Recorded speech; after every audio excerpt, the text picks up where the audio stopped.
Gokulam jewellers 20,000కు మించి కొనుగోలుకి gold coin, diamonds కి 5,000 ఆఫర్, ఎలక్ట్రిక్ బైక్ గెలుపొందే గొప్ప అవకాశం. హాయ్ హలో నమస్తే welcome back to our channel. నేను మీ వైషు.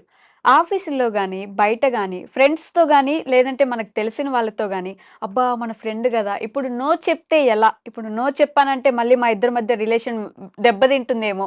ఇలాంటి థాట్స్‌తో నో చెప్పకుండా వాళ్ళకిష్టం లేకపోయినా సరే ఆ పనులు చేసేవాళ్ళు చాలా మందుంటారు మనలో. చాలా చాలా మందుంటారు.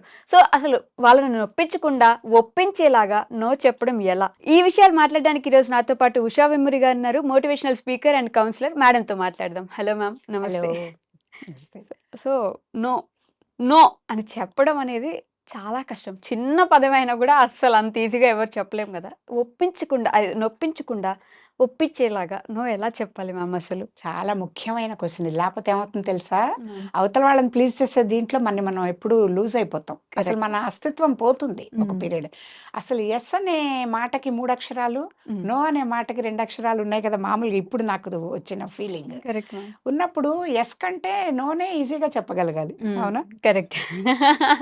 కానీ చెప్పలేము. లాజికల్‌గా. యాహ్! యెస్‌కి 3 అక్షరాలు. అవి చేస్తాను అని చెప్తే మనం త్రికరణ శుద్ధిగా నిజంగా అది ఆ థాట్ ఒకటి ఉంటే సరిపోదు. చేయాలి గూడా. కరెక్ట్. కానీ నో అని చెప్పడానికి నీకు అభిమానం ఎందుకు? హ్మ్. ఇబ్బందేంటి? ఓకే. ధైర్యం సరిపోదు మ్యామ్. చేయలేనప్పుడు హ్మ్. ధైర్యం సరిపోదు. అందుకని అప్పుడేంటంటే ఆలోచించేది దీనికి కారణం ఏంటి అని గనక హ్మ్. చూస్తే, హ్మ్. ఒక కౌన్సిలర్‌గా, ట్రైనర్‌గా నేను చూసినప్పుడు చాలా మందికి ఏమవుతుందంటే, వాట్ ఈస్ ఎట్ స్టేక్ అని ఒక రిలేషన్‌షిప్‌లో ఓకే. అంటే ఇప్పుడు సపోజ్ మనకి అబ్బాయి, అమ్మాయి లవ్‌లో ఉన్నారు అనుకుందాం. యెస్. లవ్‌లో ఉన్నప్పుడు వాళ్ళకేంటి ఒకళ్ళనొళ్ళు they try to put their best foot forward. Correct. వాళ్ళున్న ఎగ్జాక్ట్‌లీ. కలిసిన 4, 5 గంటలు అబ్బా! అసలు వీళ్ళంత పర్ఫెక్ట్ ఎవరు లేరు అన్నట్టుగా. హ్మ్. అసలు వాళ్ళ ఇంట్లో ఎలా ఉంటారో మనం వీళ్ళకి ఒక సపోజ్ వీళ్ళు కంటిన్యూ చేసి పెళ్లి చేసుకుంటే తర్వాత తెలుస్తుంది. కరెక్ట్. అంతవరకు వాళ్ళు బెస్ట్ ఫుడ్. అరే! నా హ్మ్. బాయ్ ఫ్రెండ్ ఇట్లా కాదు. హ్మ్. బెస్ట్ అసలు హ్మ్. అనుకుంటారు. అవును. అమ్మాయి గురించి అబ్బాయి గూడా అలాగే హ్మ్. అనుకుంటాడు. సో, ఎందుకు నో చెప్పరు. ఇప్పుడు ఇలాంటిదేదైనా ఉన్నప్పుడు నో చెప్తే తనేమనుకుంటాడో హ్మ్. అనేది వాళ్ళ మధ్యలో. అలాగే ఎగ్జాక్ట్‌లీ. తల్లి, పిల్లలు ఉన్నారనుకుందాం. హ్మ్. ఇంకొక సిట్యుయేషన్ హ్మ్. కేస్ స్టడీ లాగా. రైట్. ఉన్నప్పుడు తల్లంటే విపరీతమైన ప్రేమ. హ్మ్. రెండోది తల్లి ఎంత కష్టపడి పిల్లల్ని పెంచిందో చూస్తారు వాళ్ళు కళ్ళ కరెక్ట్. ముందు. కరెక్ట్. నాన్న, అమ్మ ఎంత కష్టపడితే మనం ఈరోజు ఈ స్టేజ్‌లో ఉన్నాం. హ్మ్. ఏ పిల్లలు చెడ్డవాళ్ళు కాదండి. ఏ తల్లిదండ్రులు చెడ్డవాళ్ళు కాదు. చూస్తున్నప్పుడు సిట్యుయేషన్స్‌ని బట్టి వాళ్ళు బిహేవ్ చేసే తీరులో ఎందుకు తెలియక కొన్నిసార్లు తెలిసినా స్వార్థం కొద్దీ కొన్నిసార్లు హ్మ్. ఇగ్నోరెన్స్ వల్ల చేసేవే ఎక్కువుంటాయి ఓకే. పొరపాట్లు. హ్మ్. అది కొంచెం మనం అవేర్‌నెస్‌తో ఉన్నామనుకోండి 2 వైపులు గొడవ లేదు. హ్మ్. ఈజీగా across the table over a cup of coffee solve solve చేసుకోవచ్చు. చేసుకోవచ్చు. యాహ్! కదా! కరెక్ట్. అదేం పెద్ద పాక్ ఇండియా యుద్ధాలు కాదు. కదా! సో, అలా అన్నప్పుడు తల్లి పిల్లల రిలేషన్‌షిప్ ఉన్నప్పుడు వాట్ ఈస్ హ్మ్. ఎట్ స్టేక్ అంటే అమ్మ హర్ట్ అవుతుందేమో. యాహ్! అలాగే పిల్లవాడు నొచ్చుకుంటాడేమో అమ్మ హ్మ్. వైపు నుంచి చూసినప్పుడు. హ్మ్. పిల్లవాడు నేనిది నో అంటే పాపం బాధపడతాడేమో హ్మ్. అనేది ఒక ఫ్యాక్టర్. కరెక్ట్. ఎంప్లాయీ చూద్దాం. హ్మ్.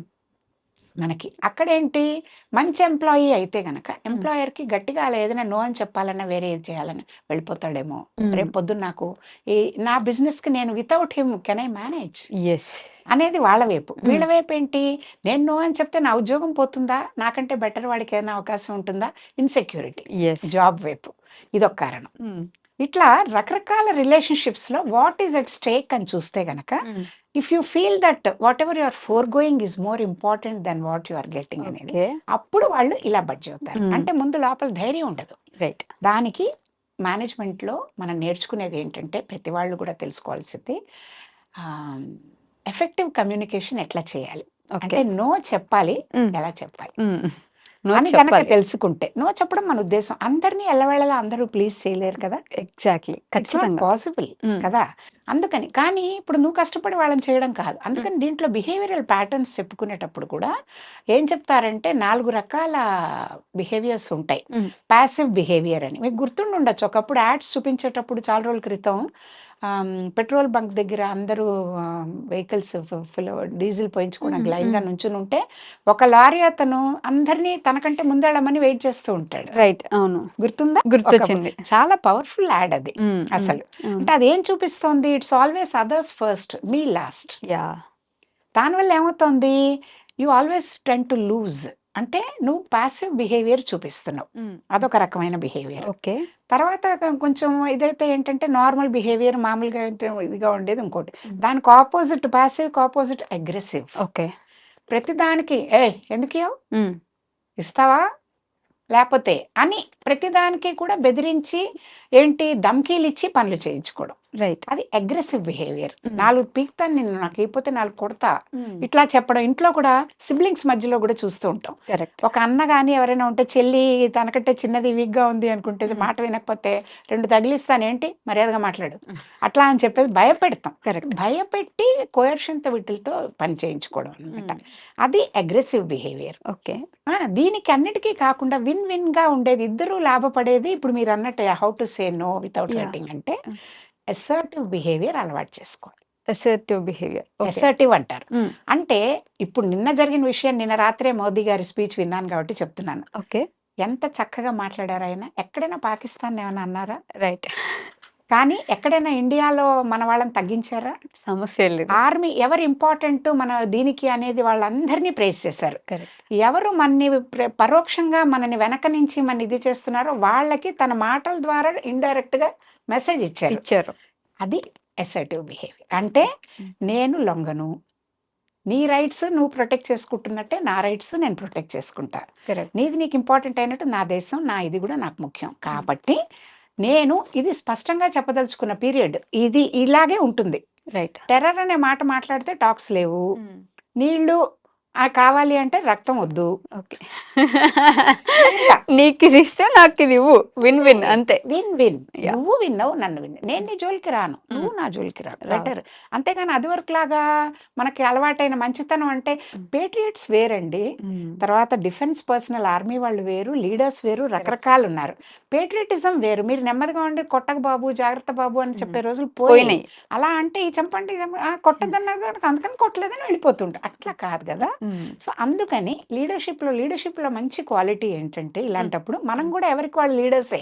ఓకే. లీడర్ అంటే ఎప్పుడు మోడీ వచ్చి మనకు చేయక్కర్లేదు. కరెక్ట్. మన ఇంట్లో మన లైఫ్ కి మన లీడర్షిప్ అది ఓన్ చేసుకోవాలి. ఓన్ చేసుకుని మనం నష్టపోకుండా ఉండాలి అని అంటే ఏం చేయాలంటే అసర్టివ్ బిహేవియర్ అలవాటు చేసుకోవాలి. రైట్. సో ఎక్కడ నో చెప్పాలంటే నో అని బ్లంట్ గా చెప్పక్కర్లేదు. ఆ కమ్యూనికేషన్ విధానంలో సాఫ్ట్ గా ఎందుకు చేయలేకపోతున్నాము ఓకే. ఆ ఇష్యూకి ఇప్పుడున్న డిఫికల్టీ ఏంటి అనేది కనుక క్లియర్ గా కమ్యూనికేట్ చేస్తూ మనం చెప్పగలిగితే, అంటే ఇట్ డజంట్ మీన్ పర్సనల్ గా తీసుకోవాల్సిన అవసరం లేదు. Right. You can win, I can win, this can be put on hold, okay. Back bench మీద పెట్టుకోవచ్చు, మళ్ళీ చూసుకోవచ్చు.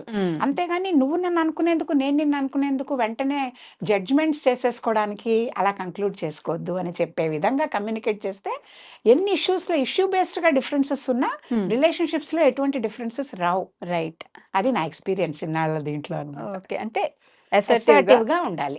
అసర్టివ్ గా నీదేమీ నువ్వు నష్టపోవద్దు, అవతల వాళ్ళది నష్టపోగొట్టద్దు. ఎక్కడ ఏ లైన్ దగ్గర ఆపితే లక్ష్మణ రేఖ నీకు వాళ్ళకి కూడా ఉపయోగంగా ఉంటుంది. Okay. Okay ma'am, thank you so much.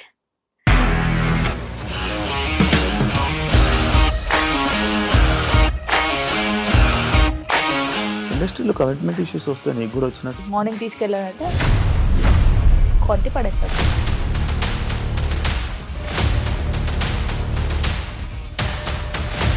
ఒక్కళ్ళు కూడా చూడలేదు ఈ సినిమా అని చెప్పడానికి కూడా చాలా ధైర్యం కావాలి. అది నిజం కదా, దాంట్లో ధైర్యం ఏంటి? ఇది నెక్స్ట్ డే ప్లేట్ మార్చేస్తే తప్పు కదా. As of now we are comfortable this అని నేను అనుకుంటున్నాను. రష్మిక గారిది మీది ఒకే ఊరు అంట కదా.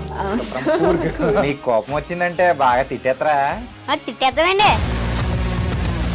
నిజంగా గేమ్ ని ఎలా చేంజ్ చేయగలిగారు? ఏపీఎస్ఎఫ్సి వాళ్ళకి 6 నెలల్లో నేను 6 లక్షలు కట్టా. బిజినెస్ చేయాలనుకుంటే it is as difficult as riding a tiger.